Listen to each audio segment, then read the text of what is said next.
State Legislative Council elections. Nomination from council constituencies. राज्य विधान परिषद के लिए निर्वाचन. परिषद निर्वाचन क्षेत्रों से नामांकन. डिस्क्लेमर: यह ट्रेनिंग मटेरियल केवल इलेक्शन ऑफिशियल्स की ट्रेनिंग के लिए है. इसे भारत निर्वाचन आयोग की गाइडलाइन के रूप में मान्य न किया जावे. किसी भी तरह की संशय की स्थिति में भारत निर्वाचन आयोग के रूल्स, रेगुलेशंस, इंस्ट्रक्शंस को ही मान्य किए जावे. Learning outcomes. इस एजुकेशनल वीडियो को पढ़ने के बाद पार्टिसिपेंट्स यह क्लासिफाई कर सकेंगे कि नोटिफिकेशन गवर्नर द्वारा जारी किया जाता है. नॉमिनेशन फॉर्म 2E होता है. नॉमिनेशन रूप में किस तरह के अरेंजमेंट्स करने होते हैं. फॉर्म 26 ओथ या अफर्मेशन को समझ सकेंगे. वो सिक्योरिटी डिपॉजिट को जान सकेंगे. इसके अलावा वो लिस्ट ऑफ नॉमिनेटेड कैंडिडेट्स भी बना सकेंगे. नॉमिनेशन. नामांकन किसी भी निर्वाचित कार्यालय के लिए औपचारिक रूप से स्वयं को अभ्यर्थी के रूप में प्रस्तुत करने की एक प्रक्रिया है.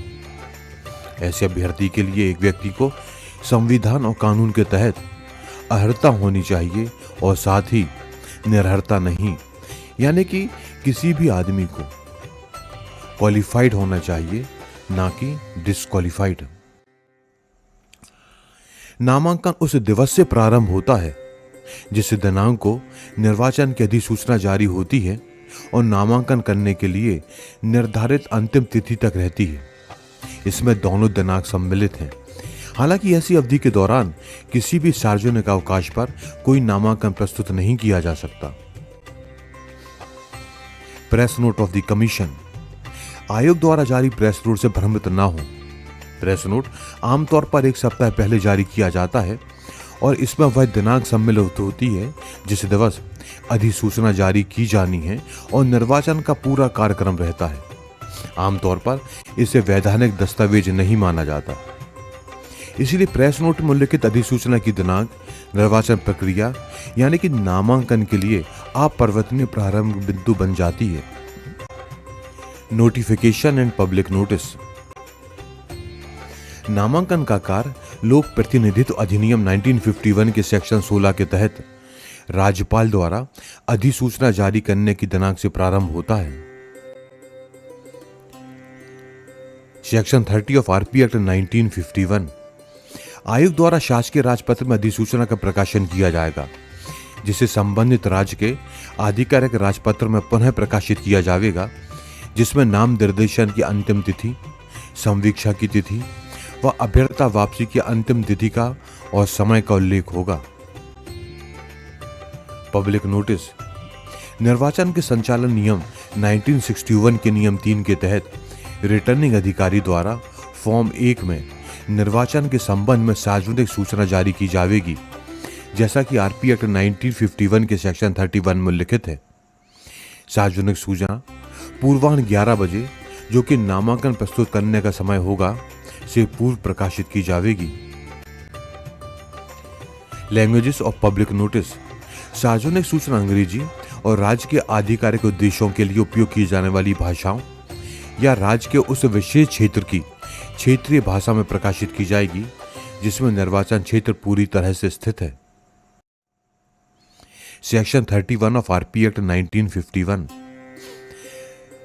सेक्शन 30 के तहत अधिसूचना जारी होने पर रिटर्निंग ऑफिसर ऐसे निर्वाचन के लिए अभ्यर्थियों के नामांकन आमंत्रित करने के लिए सार्वजनिक सूचना जारी करेंगे और उस स्थान को निर्दिष्ट करेंगे जहां पर नामांकन पत्र प्रस्तुत किए जा सकते हैं. पब्लिक नोटिस का प्रारूप यानी कि फॉर्म 1 आप स्क्रीन पे देख रहे हैं.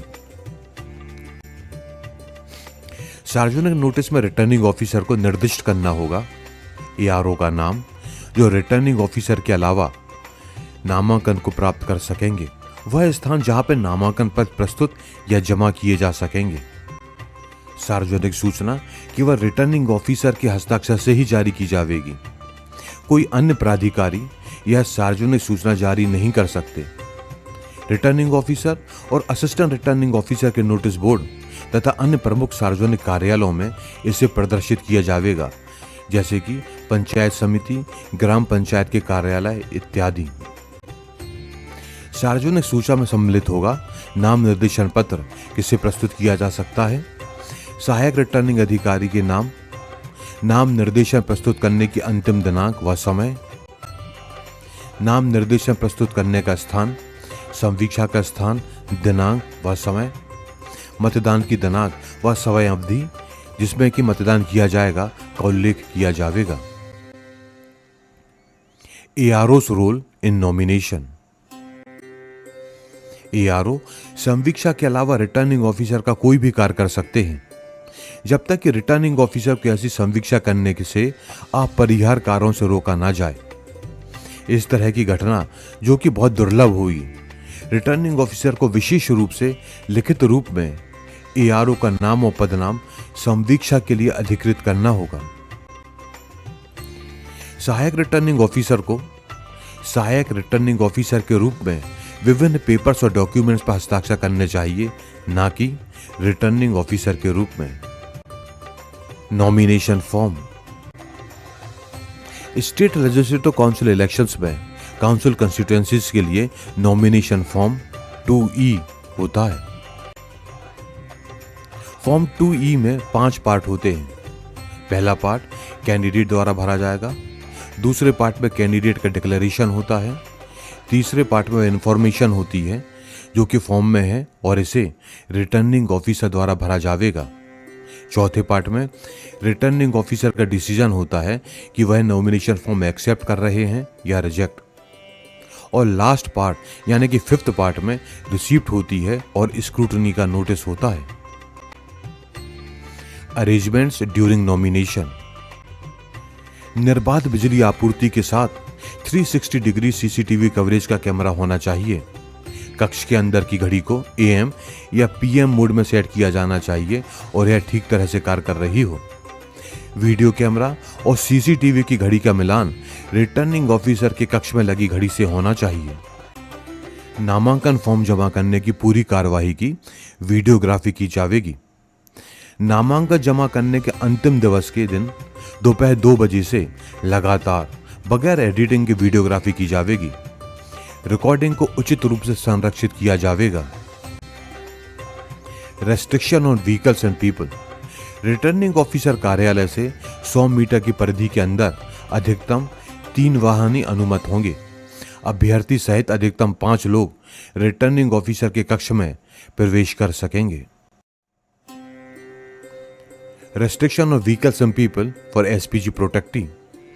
यदि अभ्यर्थी और अभ्यर्थी के साथ आने वाला व्यक्ति SPG प्रोटेक्टी है तो अनुमेय संख्या के अलावा एक SPG कर्मी छुपे हुए हथियार के साथ रिटर्निंग ऑफिसर या असिस्टेंट रिटर्निंग ऑफिसर के कार्यालय में प्रवेश कर सकते हैं।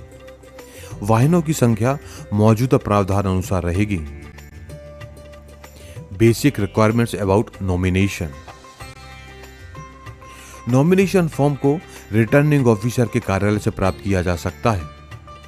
इसके अलावा व्यक्ति को शपथ पत्र फॉर्म 26 की प्रतिलिपि, क्रिमिनल एंटीसीडेंट्स के फॉर्म C1 और C4 भी प्राप्त होंगे। कॉपी ऑफ ओथ भी प्राप्त होगी और इसके अलावा चेकलिस्ट भी प्राप्त होगी। नामांकन केवल अभ्यर्थी या उनके किसी भी प्रस्तावक द्वारा प्रातः 11 बजे से दोपहर 3 बजे तक जमा किए जा सकते हैं। डाक द्वारा या किसी अन्य व्यक्ति के माध्यम से जमा नहीं किए जा सकते। नामांकन फॉर्म पर अभ्यर्थी और निर्धारित संख्या में प्रस्तावित प्रस्तावकों के द्वारा हस्ताक्षर किए जाएंगे। सार्वजनिक अवकाश के दिवस तथा माह के द्वितीय व चतुर्थ शनिवार को नामांकन फॉर्म जमा नहीं किए जाएंगे। पब्लिक हॉलिडे लोक प्रतिनिधित्व अधिनियम 1951 की धारा 24 में परिभाषित है। पराक्रम में लिखित अधिनियम 1881 के तहत घोषित अवकाश को पब्लिक हॉलिडे माना जाता है। Local holiday declared in a state. राज्य में घोषित स्थानीय अवकाश को सार्वजनिक अवकाश नहीं माना जाएगा और इस दिन नामांकन फॉर्म जमा होंगे। Number of nomination papers. एक अभ्यर्थी द्वारा एक ही निर्वाचन क्षेत्र में अधिकतम 4 नामांकन पत्र प्रस्तुत किए जा सकते हैं। कोई अभ्यर्थी एक ही निर्वाचन में 2 से अधिक क्षेत्रों से नामांकन पत्र प्रस्तुत नहीं कर सकता। तीसरे, चौथे और ऐसे सभी बाद में प्रस्तुत किए गए निर्वाचन क्षेत्रों में अभ्यर्थी के नामांकन पत्र जमा करने की तिथि और समय के हिसाब से संबंधित रिटर्निंग अधिकारियों द्वारा निरस्त किए जावेंगे। Number of proposers. Recognised political party के लिए टोटल इलेक्टर्स के 10% या 10 इलेक्टर्स इनमें से जो भी कम हो। Other than recognised political parties के लिए 10 इलेक्टर्स। प्रपोजर्स को उसी कंस्टिट्यूएंसी का इलेक्टर होना चाहिए।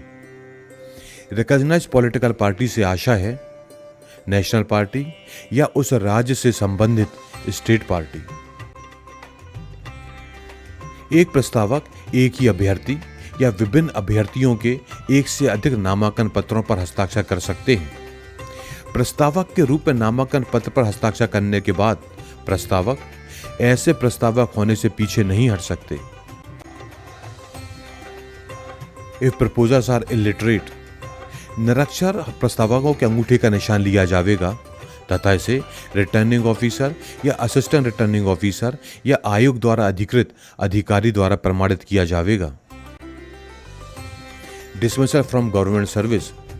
शासकीय सेवा से बर्खास्त कोई व्यक्ति यदि 5 वर्ष के भीतर निर्वाचन लड़ना चाहता है तो उसे नामांकन पत्र के साथ आयोग से प्राप्त एक प्रमाण पत्र भी प्रस्तुत करना होगा कि उसकी बर्खास्तगी भ्रष्टाचार या राज्य के प्रति अनिष्ठा के कारण नहीं हुई। इलेक्टर फ्रॉम द स्टेट। उस राज्य के किसी विधानसभा निर्वाचन क्षेत्र में निर्वाचक के संबंध में दस्तावेजी साक्ष्य संलग्न करना होगा।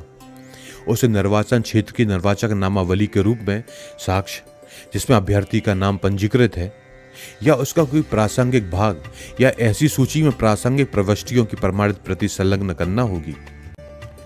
अभ्यर्थी को अपना नामांकन पत्र प्रस्तुत करते समय विधानसभा निर्वाचन क्षेत्र में निर्वाचक संबंधी साक्ष्य प्रस्तुत करना होगा और यदि उसने ऐसा नहीं किया है तो उसे नामांकन की समीक्षा के समय प्रस्तुत करना होगा। ऐसे दस्तावेजी साक्ष्य प्रस्तुत करने की जवाबदारी पूरी तरह से कैंडिडेट की है। रिटर्निंग ऑफिसर को अभ्यर्थी का ध्यान उपरोक्त आवश्यकता की ओर आकर्षित करना होगा जब उसका नामांकन पत्र प्रस्तुत किया जाएगा और तकनीकी दृष्टिकोण से जांच की जाएगी। रिटर्निंग ऑफिसर द्वारा मेमो जारी किया जाएगा यदि इलेक्टर ने दस्तावेजी साक्ष्य प्रस्तुत नहीं किए हैं। मेमो का प्रारूप आप स्क्रीन पर देख रहे हैं। Affidavit form 26। अभ्यर्थी को फॉर्म 26 में शपथ पत्र जमा करना होगा। यदि नामांकन के साथ शपथ पत्र जमा नहीं किया है तो नामांकन जमा करने की अंतिम तिथि के दिवस दोपहर 3 बजे तक इसे जमा किया जा सकता है। अभ्यर्थी को नो डिमांड सर्टिफिकेट से संबंधित जानकारी भी जमा करना होगी जिसमें बिजली, पानी और टेलीफोन बिल से संबंधित ब्यौरा रहेगा। साथ ही यदि शासकीय आवास आवंटित है तो पिछले 10 वर्षों के किराए के भुगतान का ब्यौरा भी सम्मिलित होगा। माननीय उच्च न्यायालय दिल्ली के आदेश के अनुसार अभ्यर्थियों की सूची को अंतिम रूप देने के बाद 2 दिवस के भीतर 2 अलग अलग समाचार पत्रों में अभ्यर्थी की बकाया राशि का विवरण प्रकाशित किया जाएगा। रिटर्निंग ऑफिसर या assistant returning officer notice board पर शपथ पत्र की प्रतिलिपि प्रदर्शित की जाएगी। यदि आरओ का कार्यालय निर्वाचन क्षेत्र के बाहर है तो निर्वाचन क्षेत्र की सीमा में किसी एक प्रमुख सार्वजनिक स्थान पर शपथ पत्र की प्रतिलिपि प्रदर्शित की जाएगी।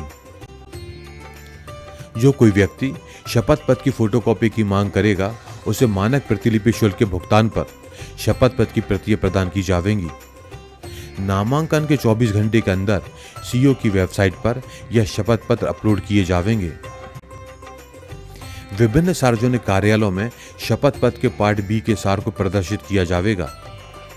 यदि कोई व्यक्ति शपथ पत्र में किसी झूठे वक्तव्यों को इंगित करता है तो उसे भी नोटिस बोर्ड पर प्रदर्शित किया जाएगा। यदि फॉर्म 26 में कॉलम खाली छोड़ दिया गया है तो उसे चेक लिस्ट में निर्दिष्ट किया जाना चाहिए और कैंडिडेट को स्क्रूटनी प्रारंभ होने के लिए निर्धारित समय तक सभी तरह से पूर्ण एफिडेविट प्रस्तुत करने के लिए कहा जाएगा।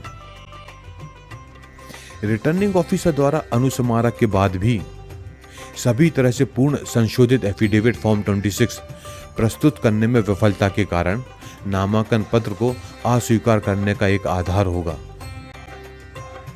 रिटर्निंग अधिकारी को शपथ पत्र में लिखे वक्तव्य की शुद्धता की जांच करने की आवश्यकता नहीं है।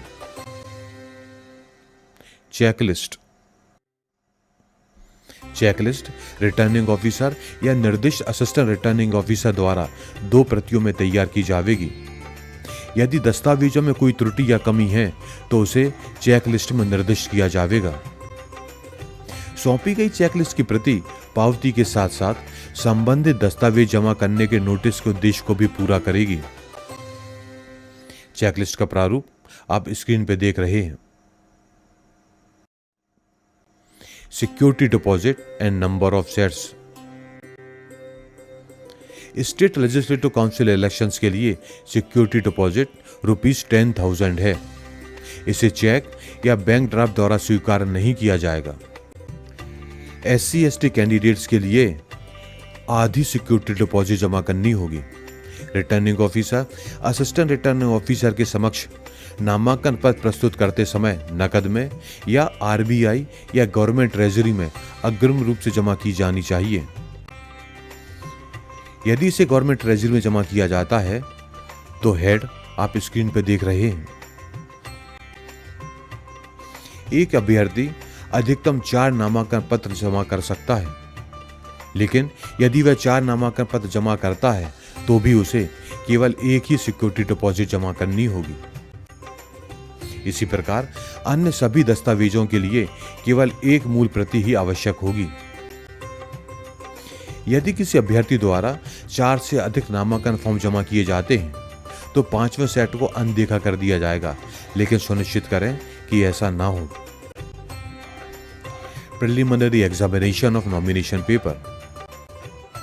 नामांकन पत्र प्राप्त करते समय रिटर्निंग ऑफिसर द्वारा प्रारंभिक परीक्षण किया जाना चाहिए। निर्वाचक नामावली से संबंधित प्रविष्टियों की जांच की जाना चाहिए। नामों में लिप की त्रुटियां, सरल क्रमांक इत्यादि को सही करने की अनुमति दी जा सकती है या इन्हें अनदेखा किया जा सकता है। फॉर्म में यदि कोई त्रुटि है तो उसे अभ्यर्थी को इंगित किया जाएगा। जमा किए गए प्रत्येक नामांकन फॉर्म पर दिनांक व समय अंकित करें। नामांकन पत्रों पर सीरियल नंबर भी अंकित करें। यदि एक अभ्यर्थी द्वारा नामांकन के 1 से अधिक सेट जमा किए जाते हैं तो प्रत्येक नामांकन फॉर्म पर क्रमबद्ध रूप से संख्या डालें। नामांकन फॉर्म के पार्ट 5 को भरें और अभ्यर्थी या प्रस्तावक जिसने नामांकन फॉर्म प्रस्तुत किया है को प्राप्ति सौंपें। चेकलिस्ट को भरें व इसकी एक प्रति अभ्यर्थी या प्रस्तावक को दें। अभ्यर्थी के नमूना हस्ताक्षर प्राप्त करें। अभ्यर्थी से उस भाषा में अपना नाम लिखने के लिए कहें जिस भाषा में मतपत्र मुद्रित किया जाना हो। नामांकन फॉर्म के साथ यदि कोई दस्तावेज नहीं लगाया गया है या किसी भी रूप से क्षतिग्रस्त या दोषपूर्ण है तो इस बारे में चेकलिस्ट के दूसरे कॉलम में विशिष्ट उल्लेख किया जाना चाहिए तथा अभ्यर्थी को नोटिस दिया जाना चाहिए कि वह निर्धारित समय सीमा के अंदर नवीन दस्तावेज प्रस्तुत करे। Form AA and BB। नामांकन जमा करने के अंतिम दिवस के 3 बजे तक फॉर्म AA और फॉर्म BB को जमा किया जा सकता है। फॉर्म AA और BB को रिटर्निंग ऑफिसर के समक्ष जमा किया जाएगा। मूल रूप से स्याही में फॉर्म AA और BB पर हस्ताक्षर होंगे। फैक्स कॉपी, ईमेल, फोटोकॉपी स्वीकार्य नहीं होगी। Change in form BB। राजनीतिक दल किसी भी अभ्यर्थी को पहले से जारी फॉर्म BB को रद्द कर सकते हैं और नए अभ्यर्थी के पक्ष में एक नया फॉर्म BB जारी कर सकते हैं, जिसे नामांकन प्रस्तुत करने की अंतिम दिनांक को दोपहर 3 बजे तक जमा किया जाएगा। ओथ और अफर्मेशन। अभ्यर्थी को निर्धारित प्रारूप में शपथ या प्रतिज्ञा लेनी होगी। रिटर्निंग ऑफिसर या असिस्टेंट रिटर्निंग ऑफिसर को उन व्यक्तियों के बारे में बताना होगा जिनके समक्ष शपथ या प्रतिज्ञा लिया जा सकता है। यह आवश्यक नहीं कि एक निर्वाचन में एक अभ्यर्थी को 1 से अधिक निर्वाचन क्षेत्रों से नामांकन पत्र जमा करते हैं तो शपथ पत्र या प्रतिज्ञा 1 से अधिक बार लिया जाना है। अभ्यर्थियों को रिटर्निंग ऑफिसर को दिखाना चाहिए कि अन्य निर्वाचन क्षेत्रों में प्रस्तुत नामांकन के संबंध में शपथ वैध रूप से ले ली गई है। अभ्यर्थी दूसरे निर्वाचन क्षेत्र के संबंध में भी शपथ लेने के लिए स्वतंत्र होंगे। आयोग द्वारा निर्धारित अन्य प्राधिकृत व्यक्ति हैं जिनके समक्ष शपथ ली जा सकती है। जेल अधीक्षक यदि अभ्यर्थी जेल में है, निवारक हिरासत में अभ्यर्थी के लिए वहां के ऑफिस इंचार्ज, अस्पताल में भर्ती अभ्यर्थी के लिए अस्पताल के अधीक्षक, भारत से बाहर किसी अन्य अभ्यर्थी के लिए भारत के राजनयिक या उच्चायुक्त या आयोग द्वारा अधिकृत कोई व्यक्ति। नामांकन फॉर्म जमा करने के बाद या संवीक्षा दिवस के पूर्व शपथ या प्रतिज्ञान को जमा करना होगा। शपथ या प्रतिज्ञान का प्रमाण पत्र अभ्यर्थी को प्रस्तुत करना होगा। यह अभ्यर्थी की जवाबदारी है कि वह शपथ या प्रतिज्ञान का प्रमाण पत्र रिटर्निंग ऑफिसर या असिस्टेंट रिटर्निंग ऑफिसर के समक्ष प्रस्तुत करे। शपथ या प्रतिज्ञान पहले किया जाएगा और फिर अधिकृत व्यक्ति के समक्ष अभ्यर्थी द्वारा हस्ताक्षर किए जाएंगे। जिस कागज पर शपथ लिखी है उस पर हस्ताक्षर करना ही पर्याप्त नहीं है। अभ्यर्थी को अधिकृत व्यक्ति के समक्ष शपथ भी लेनी होगी। शपथ का प्रारूप आप स्क्रीन पर देख रहे हैं। Photographs of the candidate. Photographs को नामांकन की संवीक्षा के पूर्व प्रस्तुत करना होगा। फोटोग्राफ के पीछे दूसरी ओर अभ्यर्थी या निर्वाचन अभिकर्ता के हस्ताक्षर होने चाहिए। अभ्यर्थी का फोटोग्राफ अधिसूचना जारी होने के दिनांक से 3 माह के पूर्व का ना हो। फोटोग्राफ की साइज स्टैम्प साइज होगी जो कि 2 सेंटीमीटर चौड़ी 2.5 सेंटीमीटर लंबी होगी। सफेद बैकग्राउंड होगा। पूरे चेहरा तटस्थ होगा। आंखें खुली होंगी। फोटोग्राफ कलर या ब्लैक एंड व्हाइट हो सकती है। फोटोग्राफ सामान्य परिधान में हो, यूनिफॉर्म में मान्य नहीं है। काला या डार्क कलर का चश्मा ना पहने। अभ्यर्थी या निर्वाचन अभिकर्ता या प्रस्तावक जिसने फोटोग्राफ प्रस्तुत किए हैं को एक घोषणा देनी होगी कि प्रस्तुत फोटोग्राफ संबंधित कैंडिडेट का ही है। घोषणा का प्रारूप आप स्क्रीन पर देख रहे हैं। अभ्यर्थी द्वारा फोटोग्राफ जमा ना करना अभ्यर्थी के नामांकन को रद्द करने का आधार नहीं होगा। फोटोग्राफ जमा ना करने पर नामांकन पत्र पर पहले से चिपका फोटो मतपत्र पर मुद्रित करने के लिए प्रयोग किया जाएगा। एक्नॉलेजमेंट और दी नोटिस। नामांकन फॉर्म के पार्ट 5 में पावती के अलावा विधिवत रूप से भरे हुए चेकलिस्ट की पावती भी दी जाएगी। विभिन्न दस्तावेजों को जमा करने हेतु दिए गए नोटिस को भी चेकलिस्ट में अंकित किया जाएगा। Notice of nomination. अधिसूचना की दिनांक और नामांकन प्रस्तुत करने की अंतिम दिनांक के बीच प्रत्येक दिवस दोपहर 3 बजे के पश्चात प्रस्तुत किए गए नामांकन पत्रों की सूचना रिटर्निंग ऑफिसर के नोटिस बोर्ड पर प्रदर्शित की जाएगी। निर्दिष्ट एआरओ को भी ऐसा करना होगा यदि नामांकन पत्र उसके समक्ष किसी भिन्न स्थान पर प्रस्तुत किए गए हैं। नोटिस ऑफ नॉमिनेशन यानी कि फॉर्म 3C का प्रारूप आप स्क्रीन पर देख रहे हैं। List of nominated candidates. नामांकन पत्र प्रस्तुत करने की अंतिम तिथि को अपराह्न 3 बजे के तुरंत बाद प्रस्तुत किए गए सभी नामांकन पत्रों की एक समेकित सूची तैयार की जाएगी। समेकित सूची का प्रारूप आप स्क्रीन पर देख रहे हैं। Appointment of election agent. अभ्यर्थी फॉर्म 8 के माध्यम से इलेक्शन एजेंट की अपॉइंटमेंट के लिए आवेदन कर सकते हैं। कोई भी व्यक्ति जो संविधान के तहत या आरपी एक्ट 1951 के तहत संसद के किसी भी सदन या विधानमंडल के किसी भी सदन का सदस्य होने या निर्वाचन में मतदान करने के लिए अयोग्य है, जब तक अयोग्यता बनी रहती है किसी भी निर्वाचन में कैंडिडेट का इलेक्शन एजेंट नहीं होगा। फॉर्म 8 का प्रारूप आप स्क्रीन पर देख रहे हैं। Recap. Requirements for valid nomination. नामांकन की समीक्षा के लिए निर्धारित तिथि पर कैंडिडेट को क्वालिफाइड होना चाहिए और साथ ही डिसक्वालिफाइड नहीं। नामांकन पत्र यानी कि फॉर्म 2E सभी प्रकार से विधिवत रूप से भरा हुआ हो और हस्ताक्षर भी हों तथा अपेक्षित संख्या में प्रस्तावकों के भी हस्ताक्षर होने चाहिए। हस्ताक्षर के लिए उपयुक्त स्थानों पर अभ्यर्थी और प्रत्येक प्रस्तावक दोनों द्वारा हस्ताक्षर किए जाएंगे। सिक्योरिटी डिपॉजिट की रसीद के साथ यह दर्शाया जाना चाहिए कि अपेक्षित सिक्योरिटी डिपॉजिट रिटर्निंग ऑफिसर या आरबीआई या गवर्नमेंट ट्रेजरी में जमा कर दी गई है। यदि अभ्यर्थी अनुसूचित जाति, अनुसूचित जनजाति से संबंधित है और जहां वह सिक्योरिटी डिपॉजिट में कंसेशन चाह रहा है तो उसे सक्षम प्राधिकारी द्वारा जारी जाति प्रमाण पत्र भी संलग्न करना होगा। उस राज्य के विधानसभा निर्वाचन क्षेत्र में निर्वाचक के संबंध में एक दस्तावेजी साक्ष्य प्रस्तुत करना होगा। यदि अभ्यर्थी को शासकीय सेवा से बर्खास्त कर दिया गया है और उसकी बर्खास्तगी की दिनांक से 5 वर्ष पूर्ण नहीं हुए हैं तो आयोग से एक प्रमाण पत्र संलग्न करना होगा जो कि आरपी एक्ट 1951 के सेक्शन 31 के तहत होगा। फॉर्म 26 में विधिवत भरा हुआ शपथ पत्र भी प्रस्तुत करना होगा। नामांकन के साथ उपरोक्त दस्तावेज होने चाहिए और यदि आरपी एक्ट 1951 के सेक्शन 31 के अनुसार निर्धारित समय और दिनांक के बीच केवल आरओ या ऑथराइज एआरओ को प्रस्तुत किए जाने चाहिए। अभ्यर्थी को अपने नामांकन पत्र को आरओ या ऑथराइज एआरओ को सौंपने के बाद और किसी भी स्थिति में नामांकन की समीक्षा की दिनांक से पूर्व यथाशीघ्र अपेक्षित शपथ या प्रतिज्ञान लेना होगा और उस पर हस्ताक्षर भी करने होंगे।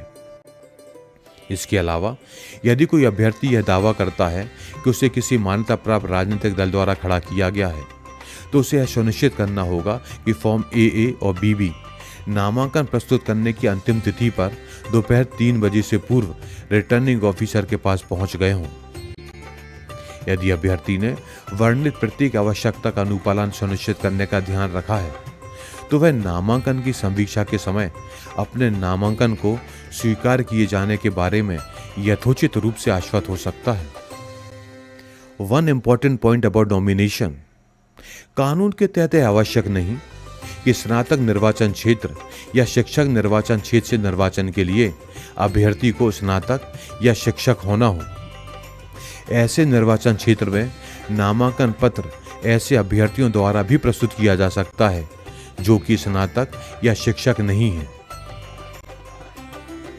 इस एजुकेशन वीडियो में हमने स्टेट लेजिस्लेटिव काउंसिल इलेक्शंस में काउंसिल कंस्टिट्यूएंसीज के लिए नॉमिनेशन फॉर्म को समझा। यदि आपके कोई डाउट या क्लैरिफिकेशन है तो आप स्क्रीन पर दिख रहे मेल के थ्रू कांटेक्ट कर सकते हैं।